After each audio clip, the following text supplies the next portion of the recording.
भैया करे तो करे क्या।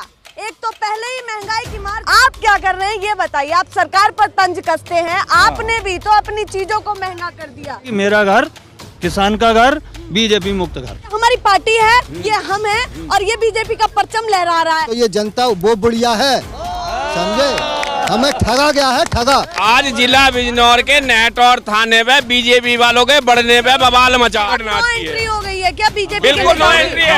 ये चुनाव लड़ रहे हैं, क्या दिक्कत है? पूरे दिन गोबर उठावे है, भैंसों को नहलावे है, सानी खिलावे है। भैया सही कर लीजिए अपना बही खाता। अरे भाई सुनो, नहीं सुन लो यार।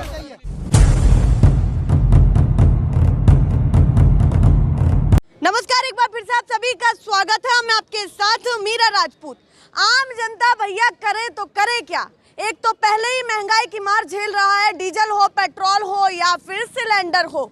ऊपर से अब एक और खबर कि कल से अब दूध भी होने जा रहा है महंगा। आम जनता कहां जाए और कैसे कमाए। रोजगार की भी दिक्कत है कि रोजगार सरकार ने नहीं दिया, तो सरकार कर क्या रही है। अब उन अन्नदाताओं से भी शायद दिक्कत आम जनता को भी कहीं ना कहीं होगी कि जो अन्नदाता कहते हैं कि हम इनके लिए आम जनता का पेट भरेंगे, तो फिर दूध महंगा क्यों कर रहे हैं। सवाल तो इनसे भी होंगे, सवाल तो सरकार से भी होंगे। निष्पक्ष पत्रकारिता के तहत सभी से सवाल होंगे। बहुत देर से आप ऑफ कैमरा बहुत बोल रहे थे, तो शुरुआत आपसे करूंगी मैं। आप क्या कर रहे हैं ये बताइए। आप सरकार पर तंज कसते हैं, आपने भी तो अपनी चीजों को महंगा कर दिया। कल से जो है ऐसी खबरें आ रही हैं कि महंगा होगा, दूध महंगा होगा, चाहे 5 रुपया हो चाहे 10 रुपया हो। आम जनता ही तो पिसेगी। हम पे जोर पड़ रहा। 95 दिन से बैठे, यो आम जनता तो यो समझ रही इनकी लड़ाई यही लड़ो जाएंगे हैं। भाई डीजल महंगा, पेट्रोल महंगा, कोई बोल रहा है कुछ नू कहे देश का विकास हो रहा, देश के विकास में लग रहा पैसा। कहाँ है वो विकास? अभी तो इतना बड़ा स्कूल भी ना जाने पा रहा, और विकास होगा छोटा ही है, छोटा। अभी तो पहली क्लास में आवेगा। आपके कोरोना लग गया, इस वजह से और एक क्लास पीछे रह गया। हाँ, कोरोना के टाइम में एक क्लास और पीछे रह गया है विकास। चलिए महंगाई पर लौटते हैं। महंगाई का मुद्दा ये है कि सरकार ने डीजल बढ़ाया, डीजल का रेट बढ़ाया, ईंधन का रेट बढ़ाया, सिलेंडर का रेट बढ़ाया, तो आपने भी सोच लिया कि हम भी दूध का रेट बढ़ा देते हैं। अब ये बताइए, आम जनता को तो बीच रोड पे आपने खड़ा कर दिया। हम जैसे सोचेंगे भैया दूध ले या ना ले, तो बताइए करे तो करे। अरे भाई हम कौन है खड़ा करने वाले जनता को? अरे जो गेहूं हमसे 1200 में लूट लिया, जो धान हमसे 1000 में लूट लिया, उसका चावल आज भी तो 45 को बिक रहा। जब हमारा 1800 को बिका, 2200 को बिका धान, तब चावल 45, और अब जब हमसे 1000-1200 को ले लिया, हम लूटे तो कोई बोला? किसी ने मुंह खोला? और वही चावल 4500 को खा रहे। क्यों खा रहे भाई? कोई ना कह रहा महंगाई बढ़ गई। आम जनता को जगाने की कोशिश हो रही है कि जगिए। हाँ। आपकी भी लड़ाई है, आपकी भी लड़ाई है। रोटी नहीं पाओगे तुम। अबानी अंडानी के गोदाम में जिस दिन वो जो अनाज चला जाएगा, तो फिर 3 टाइम मिला करेगा, रेट 3 टाइम चला करेगा। सुबह का रेट अलग, दोपहर का अलग, शाम का अलग। और रही बात दूध की, तो भाई दूध में क्यों पिसे किसान? किसान का दूध गांव में बिक रहा 20 और 25 रुपया लीटर। 50 रुपया लीटर बताया जा रहा है। 20 रुपए लीटर। अरे भाई उसका सुनो, उसका तो देखिए, मैं तो उसी भाव से खरीद रही हूँ। मैं जो भाव से खरीद रही हूँ मैं वो बता रही हूँ। जहाँ मैं रहती हूँ वहाँ खरीद रही हूँ 50 रुपए लीटर। 50 रुपए को हमारा बिक रहा है 20 रुपए को, तो ये बीच के 30 रुपए कहाँ रहते हैं भैया? मुरादाबाद रहते हैं, काजीपुरा गांव है जी। और सुनो, हमारे गांव से जो दूध आ रहा है वो 20 रुपए और 25 को आ रहा है, 30 को आ रहा है। भैंस का जो बढ़िया दूध है वो 30 को आ रहा है। और लाइनें लिख रहे हैं कि 50 रुपए लीटर था। हाँ, अब थोड़ा और बढ़ जाएगा उनका। अरे वो सुनो, वो कंज्यूमर जो खरीदने वाला है उसे 50 और 60 को मिल रहा है।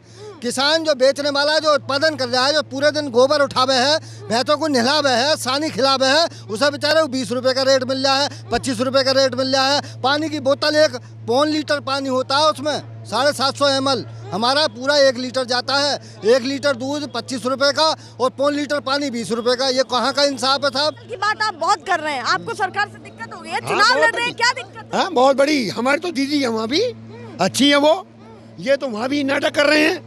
ये लोग तो नाटक कर रहे हैं? आजमा रहे हैं उसको। कैसे आजमा रहे हैं? जैसा हमको करा पहले ऐसे उनको कर रहे हैं अब। जेपी नड्डा ने कहा था कि देखिए ये हमारी पार्टी है, ये हम हैं और ये बीजेपी का परचम लहरा रहा है। इसी तरीके से उसी टोन में उसी एक्सेंट में उन्होंने अपनी पार्टी का जो है बही खाता तैयार किया और जो है बयान दिया। उस बयान को किस तरीके से ऐसा ये जिस उसमें घमंड में बैठे हैं, ये जो घमंड भी तो हमने दिया है। ये जो इतनी सीटें इन्हें दी हैं ये किसान ने दी हैं। किसान यहाँ 70% है, किसान ने वोट करा तभी इतनी संख्या में ये आए हैं। अब किसान को ये नाराज करके अगली बार आके दिखा दें सत्ता में, अगर यही बात है तो। का कहीं भी परचम नहीं है, ये सब गोदी मीडिया का ड्रामा है। ये सब गोदी मीडिया ये सब बड़ा चढ़ा के बोल रही है। जमीनी हकीकत देखी जाए तो गांवों में इन्हें अब की बार प्रत्याशी भी नहीं मिलेंगे ढूंढने से। गांव में तो बढ़ने से रोक दिया है ना। अच्छा, घुसना ही मना। आज जिला बिजनौर के नेहटौर थाने में बीजेपी वालों के बढ़ने पे बवाल मचा, खूब बवाल मचा, लाइव चला। वो बीजेपी वालों को बाढ़ना चाह रहे थे, पुलिस प्रशासन भी और गांव वालों ने बढ़ने नहीं दिया। छक्का जोर लगा लिया प्रशासन ने भी, लेकिन बढ़ने नहीं दिया गांव के अंदर बीजेपी के नेताओं को। ये बिजनौर की घटना आती एंट्री है। हो गई है क्या बीजेपी? बिल्कुल नो एंट्री है। हमारे संबल में मेरा घर, किसान का घर और भाजपा मुक्त घर, हर घर पे पर्चा लगा हुआ है। संबल के जितने सिंहपुर थानी क्षेत्र के गांव आते हैं और सब में पर्चे लगा दिए सबने, और सबने फोटो लगा लगा के ग्रुप में डाले कि मेरा घर, किसान का घर, बीजेपी मुक्त घर। हाँ, पूरे संबल में बोर्ड लगा दिए गांव में। आपको मैं दिखा दूंगा, व्हाट्सएप पे दिखा दूंगा, भेज दूंगा आपको।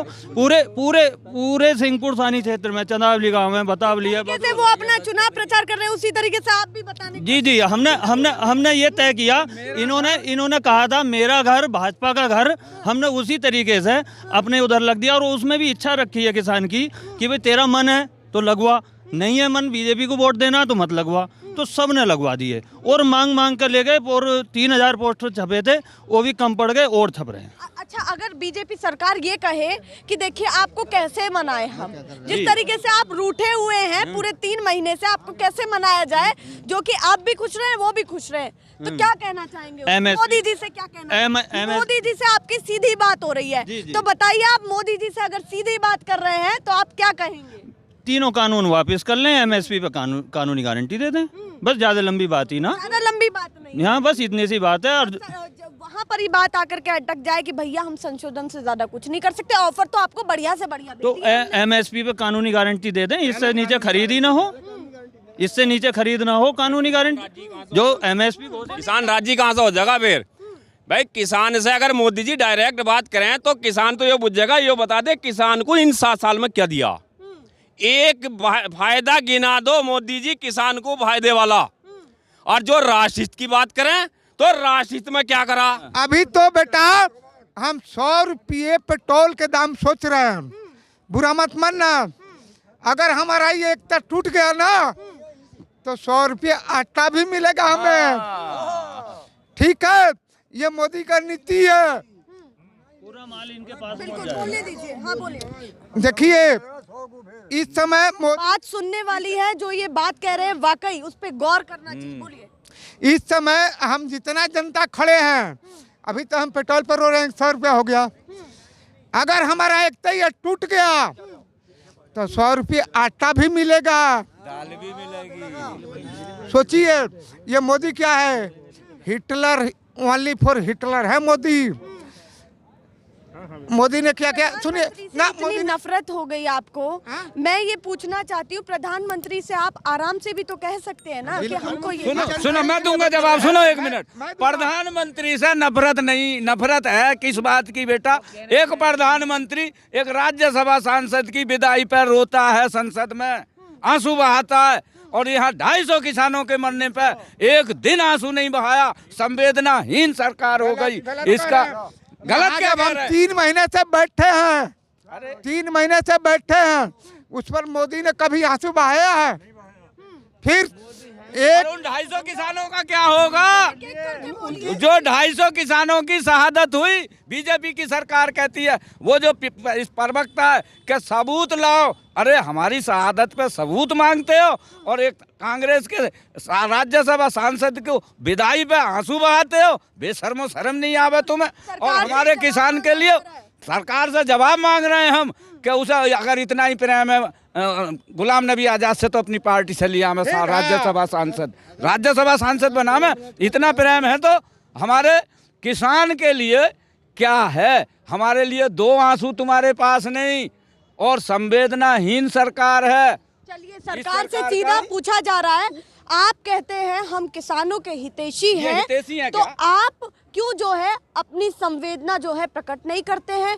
एक बार भी आपका कोई ट्वीट नहीं दिखा। ये किसानों के मुद्दे हैं, बातचीत सीधे तरीके से, सरल तरीके से कर रहे हैं और आपसे जवाब भी मांग रहे हैं, तभी इतनी ज्यादा जो है नाराजगी हो चुकी है। इस बीच आप कुछ बोल रहे थे। हमें अगर 2 मिनट का समय हो तो मैं एक कहानी के माध्यम से समझा दूं पूरी कहानी। जल्दी खत्म करें। ऐसा है, हमारे साथ में छल हुआ है, हम ठगे गए हैं। ठगे ऐसे गए हैं, एक बुढ़िया थी, उसके पास 85 रुपये थे, अकेली थी, कोई था नहीं उसके। मोदी जैसा एक चालाक आदमी आया और वो बोले दादी राम राम। बोले राम राम भैया। बोले दादी मेरा बहुत अच्छा काम चलने वाला है और तू मुझे 85 रुपयों की ज़रूरत है, मेरा काम हो गया, अगर तू 85 रुपये दे दे तो मैं तुझे उसके बदले में 5 रुपये दूंगा, वो भी दूंगा नगद, ले जल्दी पकड़ ब्याज के 5 रुपये। उसने 5 रुपये दिए, 85 ले लिए बुढ़िया से। 85 लेकर थोड़ी देर घूम घाम के फिर आया, फिर आके बोले दादी, बोले हो गया बेटा तेरा काम? ला मेरे 85। बोले ना अभी ना हुआ, थोड़ी सी कमी रह गई। बोले क्या? बोले 5 रुपये की ज़रूरत है। बोले 5 की ज़रूरत है, बस 5 रुपये और दे दो तो सारा काम हो जाएगा। तो वो उन्होंने 5 बोले फ्री में ना लूँगा ये भी, ले पकड़ 1 रुपये नया, 1 रुपया दिया फटाफट, वो 5 रुपये ले लिए। फिर थोड़ी देर बाद घूम के आया, बोले दादी राम राम। बोले जरा सी कमी और लगी दादी। बोले क्या? बोले 1 रुपये की कसर लगी, बस काम होने वाला है मेरा और फिर मैं तेरे सारे पैसे लौटा दूंगा। बोले इसका क्या देगा बेटा? बोले ले पकड़ 2 नए पैसे। तो 2 पैसे दे के और 1 रुपया भी ले गया। तो अब बुढ़िया फिक्र के मारे चली गई, वो नहीं लौटा। जब नहीं लौटा तो बढ़िया सुबह को न उठी, अड़ोसी पड़ोसियों ने जगाया, बोले दादी क्या बात? तो वो रो रही, रो के बोले दादी क्या हुआ? अरे क्या कुछ ना बेटा, 5 85 ले गए और 5 को ले गया 1, 2 पैसा दे के बोला बढ़िया बैठी बैठी देख। तो ये जनता वो बढ़िया है, समझे? हमें ठगा गया है, ठगा। और मोदी वो ठगिया है, मोदी वो ठगिया है जो 85 रुपया लेकर 5 रुपया दे गया, फिर 1 रुपया देकर 2 पैसे दे गया और उसे ठग लिया जनता को। ये हम इसी तरह ठगे हुए हैं। बिल्कुल, जल्दी, ये तो आपने सुना दी कहानी, पर जल्दी से मैं ये पूछना चाहती हूँ, जो आम जनता कह रही है कि दूध महंगा क्यों किया, जल्दी से बात खत्म करिए, बोलिए क्या क्यों किया महंगा? किसान की लागत बढ़ रही है दूध की लगातार, भूसा भी महंगा, खल भी महंगी, मेहनत भी महंगी, चारा भी महंगा, सब कुछ महंगा। 20 को 25 को बेच रहा, अगर तुम्हें 50 को मिल रहा है तो उसकी जिम्मेदार वो जनता है और वो सरकार है जो बिकवा रही है, वो जिम्मेदार है, किसान नहीं है। किसान का तो 25 में लुट रहा है। ये हम जनता से अपील कर रहे हैं कि वो जनता सोचे और समझे कि हमसे 25 रुपया में लेकर 50 में मिल रहा है और जब हमसे 100 में लेंगे, जब हम 100 में देंगे तो इस जनता को मिलेगा 150 रुपये में। ये है हकीकत। अब क्या होने वाला है, कल की भी आपको तस्वीरें दिखाते रहेंगे, पर देखिए सुनिए, आम जनता तो वाकई परेशान हो चुकी है। करे तो करे क्या और जाए तो जाए कहाँ? रोजगार भी नहीं है, महंगाई की मार भी झेल रहे हैं। अब क्या करें? ये किसान भी परेशान है, सरकार भी मनाने की पूरी कोशिश कर रही है, पर फिलहाल के लिए नमस्कार।